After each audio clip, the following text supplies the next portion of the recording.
दोस्तों नमस्कार। आप सभी का हमारे इस YouTube चैनल में बहुत बहुत स्वागत है। मेष राशि वाले मेरे मित्रों, आज का यह वीडियो देखने के बाद आप खुशी से झूठ उठाएंगे। जी हां दोस्तों, क्योंकि आपकी राशि में कुछ ऐसे अनोखे युग का निर्माण हो चुका है जिससे सीधे तौर पर भगवान श्री हरि विष्णु की और माता लक्ष्मी की आपके ऊपर कृपा होने जा रही है, जिससे आपको ऐसी दो चीज मिलने वाली हैं जिनकी आपको जीवन भर तमन्ना थी, जिसके लिए आपने जीवन भर मेहनत की है, प्रयास की है, लेकिन अब तक आपको वो चीज मिल नहीं पी है।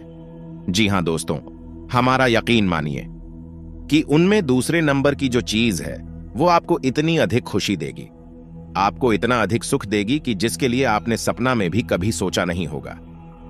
जी हां दोस्तों, अब आपका सपना सच होने जा रहा है, तो हो जाइए तैयार अपनी राशि के बड़े में सब कुछ जन के लिए। जी हां दोस्तों, और यह कोई साधारण वीडियो नहीं है, पूर्ण रूप से ज्योतिषी पालनपुर के बाद ग्रह गोचर पर आधारित है, इसलिए इस वीडियो में बताई गई हर एक बात पत्थर की लकीर है और आपके जीवन में ये दो बातें अवश्य होने वाली हैं, इसे कोई टाल नहीं सकता है। तो चलिए दोस्तों, वीडियो की शुरुआत करते हैं। कमेंट में जय मां लक्ष्मी अवश्य लिखे, जिससे माता लक्ष्मी की आपको सीधी कृपा प्राप्त होती चली। दोस्तों, इस संसार में कोई भी ऐसा इंसान नहीं होगा जो खुशी को ना चाहता हो, यानी कि वह जीवन भर सिर्फ इसीलिए प्रयास करता। राहत है कि उसे खुशी मिले, आनंद मिले और उसके जीवन में शांति और सुकून आए, लेकिन यह सबकी नसीब में नहीं होता है। कठोर परिश्रम के बाद भी सबको सुख प्राप्त नहीं होते हैं, खुशियां प्राप्त नहीं होती हैं, क्योंकि भगवान जिसे भी सुख देना चाहते हैं उसे सुख देते हैं, और जिसे भी दुख देना चाहते हैं उसे दुख देते हैं। यह तो भगवान की लीला है, लेकिन इसमें भी कुछ गहरी राज है, क्योंकि सुख के बाद दुख और दुख के बाद सुख एक पर चला है। तो इसके लिए हमें भगवान को यह स्वयं को दूसरी नहीं मानना चाहिए। यह तो दिन और रात के समाज चलने वाला एक क्रम है। तो दोस्तों, जो भी कुछ हमारे जीवन में घाट रहा है उसे भगवान की लीला मानकर या भगवान की इच्छा मानकर स्वीकार कर लेना चाहिए और जीवन में आगे बढ़ जाना चाहिए। दोस्तों, इस बात को समझने के लिए हम आपको एक बहुत ही सुंदर कहानी सुनने जा रहे हैं। कहानी से आपको बहुत बड़ी सीख मिलेगी। तो दोस्तों, कहानी कुछ इस प्रकार है। एक बार एक नाविक कुछ यात्रियों को नदी से पार कर रहा था, जिन यात्रियों में एक साधु महात्मा भी बैठे हुए थे। तभी जब नव नदी के भीषण बीच पहुंची तो नाविक ने चिल्लाकर सभी से कहा कि जिन जिन को तैरना आता है वे अपनी जान बचावे, नदी में कूद जावे। ऐसा सुनते ही सभी यात्रियों में खलबली मच गई, क्योंकि जान सबको ही प्यारी होती है, लेकिन साधु महात्मा चुपचाप बैठी रहे। तभी अचानक उन्होंने अपना एक कमांडल उठाया और नदी से जल भर भर कर नव में डालने लगे रहा। लेकिन कुछ देर बाद कुछ ऐसा संतुलन बना कि नव स्थिर हो गई, और नाविक ने सबसे कहा कि अब चिंता की कोई बात नहीं है, अब नव नहीं डूबेगी। चुपचाप अपनी जगह पर सभी लोग शांति से निडर होकर बैठे रहे। तो जब ऐसा साधु महात्मा ने सुना तो वे नव में से कमंडल में पानी जो उन्होंने नव में डाला था उसे पानी को उठा के नदी में वापस डालने लगे। जब ऐसी क्रिया उसे नाविक ने अच्छी तो नव को किनारे पर ले जान के बाद साधु महात्मा से हाथ जोड़कर उन्होंने ऐसा पूछा कि है महात्मा, जब हमने कहा कि नव डूबने वाली है तो आपने उसमें और पानी डाल दिया, और जब हमने कहा कि अब नव नहीं डूबेगी तो आपने नव से पानी निकालकर वापस नदी में डाल दिया। आपकी यह लीला हमें कुछ समझ में नहीं आई, तो कुछ समझाएं। तो साधु महात्मा बोले कि जब तुमने कहा कि नव डूबने वाली है तो हमने इसे ईश्वर की इच्छा मानकर ईश्वर का सहयोग करने के लिए और ज्यादा पानी नव में डाल दिया, लेकिन जब तुमने कहा कि नव अब नहीं डूबेगी तो हमने उसे भी ईश्वर की इच्छा मानकर नव से पानी घर वापस नदी में डाल दिया। यानी कि ईश्वर हमारे साथ जो भी करना चाहते हैं हमें उसमें सहयोग करना चाहिए, तभी हम ईश्वर के प्रिया बनते हैं और सच्चे भक्ति बनते हैं। और इस संसार में चाहे कितने ही कष्ट हो, कितने ही दुख हो, लेकिन जो ईश्वर के सच्चे भक्ति होते हैं उन्हें कष्ट, दुख, तकलीफ हैं कभी ऊब भी नहीं पाते हैं। जी हां दोस्तों, तो आपसे भी हमारी यही विनती रहेगी कि आपके जीवन में चाहे भले ही कितने ही कष्ट क्यों ना गुजरे हैं, आपने बहुत मेहनत क्यों ना की है, आपने कठोर परिश्रम किया है, जीवन भर सुख की तलाश की है, लेकिन आपको अब तक मनचाहा सुख प्राप्त नहीं हो पाया है, आपके कासन का अंत भी नहीं हो पाया है। जहां एक तकलीफ समाप्त होती है तो दूसरी नई तकलीफ सर उठाने लगती है।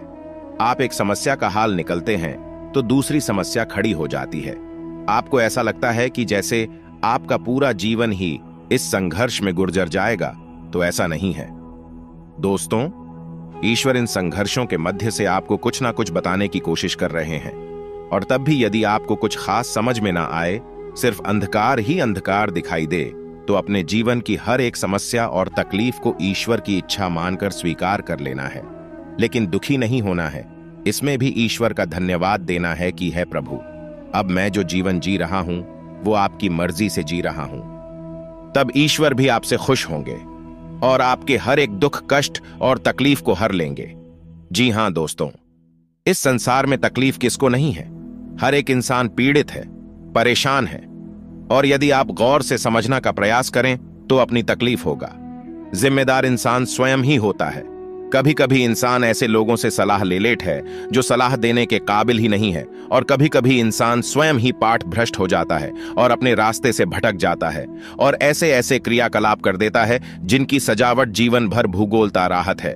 फिर वह कभी ईश्वर को दोषी मानता है, कभी भाग्य को दोषी मानता है। लेकिन इंसान यदि सतर्क होकर चली और भगवान की भक्ति में डूबा रहे, पर ईश्वर को याद करते हुए अपने हर एक कर्म को ईश्वर को समर्पित करता चले, तो उसे कभी कष्ट होगा ही नहीं, क्योंकि ईश्वर किसी के दमन में कष्ट नहीं डालते हैं। जी हां दोस्तों, हम जानते हैं कि आपने अपने जीवन में बहुत कुछ मेहनत करने के बाद हासिल करने का प्रयास किया है। आपने बहुत कुछ सीखा भी है। जी हां दोस्तों, आपने कई लोगों से धोखे सही हैं, कई लोगों से आपने कई पीड़ाएं सही हैं। बाद में आप लोगों का सही आकलन करना भी सीख गए हैं। अब आप किसी पर अंधविश्वास नहीं करते हैं। लेकिन हम आपको एक बार फिर से सटक करना चाहते हैं कि आपको 2-3 गलतियां हैं जिन्हें लगातार दोहराने की आदत है, तो आज नहीं तो कल आप उसे फिर दोहराएंगे। तो आपको उन आदतों को त्याग देना होगा, तभी आपके जीवन में उन्नति और तरक्की होगी, आपके जीवन में विकास आएगा। जी हां दोस्तों, क्योंकि ईश्वर चाहे जितना ही आपके पक्ष में हो, आपको सब कुछ देना चाहे, लेकिन आप यदि लेने को ही तैयार नहीं होंगे तो ईश्वर आपको कुछ भी नहीं दे सकते। जी हां, याद रखिए कि ईश्वर स्वयं कभी आपके रास्ते में आकर कुछ भी आपको नहीं देंगे। ईश्वर तो किसी किसी को मध्य बनाते हैं। मध्य कुछ भी हो सकता है, चाहे वह कोई धंधा या व्यापार होगा, चाहे वह कोई दूसरा इंसान होगा जो आपका मददगार होगा और आपको एक नई राह दिखाएगा। जी हां दोस्तों, इसके लिए आपको अपनी सद्बुद्धि कायम रखती होगी और आपको अपने कर्म शुद्ध और स्वच्छ रखना होंगे।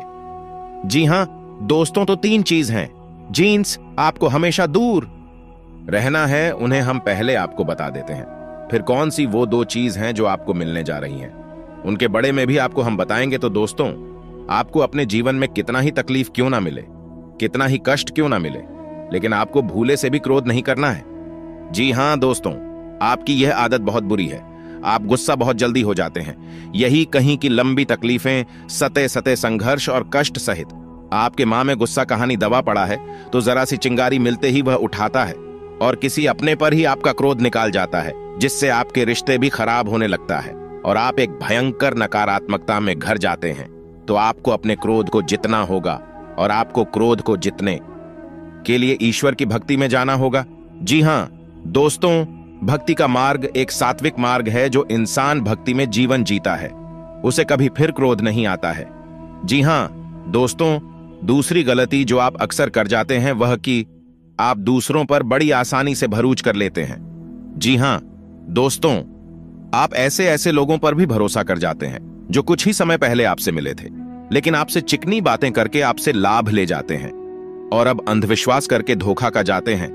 तो अब आपको किसी के ऊपर भी भरोसा करने से पहले, यह बहुत बड़ी जिम्मेदारी देने से पहले बहुत विचार कर लेना है और सोच समझ कर ही उसके पुराने कर्मों का हिसाब करते हुए ही उसे पर भरोसा करना है और उसे कोई बड़ी जिम्मेदारी है। जी हां दोस्तों, और तीसरी और सबसे बड़ी गलती आप यह कर जाते हैं कि आपके जीवन में जो भी कुछ चल रहा है आप उसे दूसरों को बता देते हैं, चाहे वह अच्छा समय हो, चाहे वह बड़ा समय हो, चाहे आपको सफलता मिले या असफलता मिले, धन लाभ और रुपया पैसा आए या जाए, आप सब कुछ दोस्तों को, अपने मित्रों को, अपने रिश्तेदारों को, अपने परिवारजनों को बताने लगता है।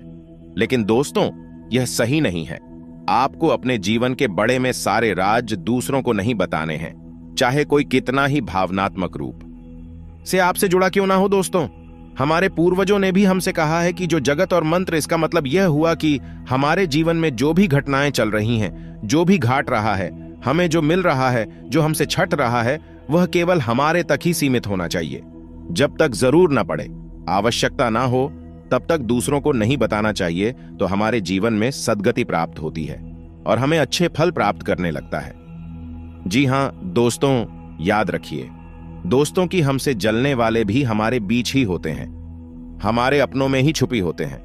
और हम तो यहां तक कहेंगे कि हमारे सबसे बड़े दुश्मन भी हमारे अपनों में ही छुपी रहते हैं। हम उन्हें पहचान नहीं पाते क्योंकि हमारी आंखों पे भावनाओं के पर्दे चढ़े होते हैं। फिर अचानक एक दिन जब पर्दे उतरते हैं तो हम चौंक जाते हैं और हमें लगता है कि ये जीवन की काली सच्चाई है, लेकिन यह काली सच्चाई नहीं है। जीवन इसी तरह चला है। दोस्तों, तो आपको भावनात्मक रूप से सटक रहना है, अपने गुप्त रहस्य किसी को भी नहीं बताना है। जब समय आएगा तो स्वयं ही लोगों को पता ग जाएगा। तो उम्मीद है दोस्तों कि आपने हमारी बातें समझ ली होगी और आप इन बटन को अपने जीवन में अवश्य ही अपनाएंगे। अब हम आपको बताने जा रहे हैं कि भगवान श्री हरि विष्णु और माता लक्ष्मी आपके ऊपर कौन सी कृपा करने जा रहे हैं और आपको कौन से विशेष लाभ प्राप्त हो रहे हैं। जी हां दोस्तों, हम आपको बता दें कि अगले 24 घंटे में अपने जीवन में एक ऐसा विशेष योग बने जा रहा है जिससे आपको धन लाभ के अवसर प्राप्त होंगे।